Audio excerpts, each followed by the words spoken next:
Hi, everybody. Here today to talk about Igor Stravinsky. This guy. Pretty intense looking dude, isn't he? Talk about some of the changes in music that happened with the 20th century, and he's as good a place to start as any. Um, so, Stravinsky was Russian, of course, and born to kind of to an upper class family, and his life really reflected a lot of the upheaval in the world that happened during his life. Born in 1882, so he wound up leaving Russia for Paris once World War I came and the Russian Revolution came, because he was from an upper class family. He wasn't really welcome in the Soviet Union. So he stayed in Paris and worked there between the two world wars. But then, as World War II came, he had to move again, and he came to the U.S.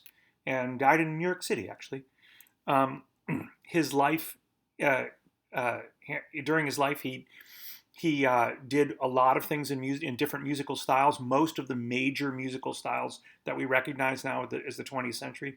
And today's example, the one that you're listening to, the Rite of Spring, is an example of something, a movement that was called primitivism.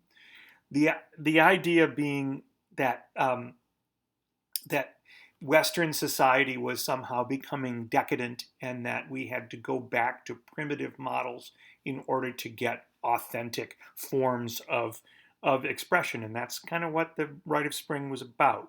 It was a ballet, so he wrote it to be a danced version. Um, and ballet, of course, traditionally was this celebration of beauty and form and order. That's my bad ballet dance thing going. Anyway, meant to be beautiful. Um, and this dance was really conceived as not that. The story told us was about pagan Russia, about ancient Russia, a primitive society that was celebrating the coming of spring with a series of rituals that ended in a human sacrifice. So people who are expecting ballet got human sacrifice, right? And as you can imagine, it was a little bit of a shock, you know. It's a representative of this rejection of the old order that was about to happen. The piece was performed in 1913, the year before World War I started, and so things were just about to kind of fall apart. The old order and kings and stuff, and the way things had been done in Europe for a long time, was about to get all torn apart.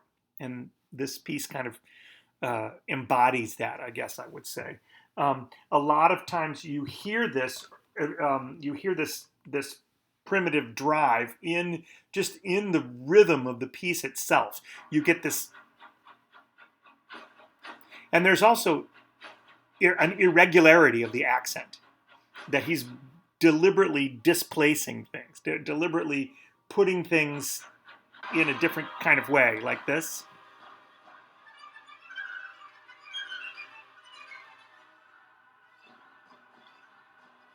Get the idea. So there's rhythm there, but as you can feel, there in terms of meter and beat, it's irregular. Um, and this piece caused what really has been described by a lot of people as a riot at its first performance.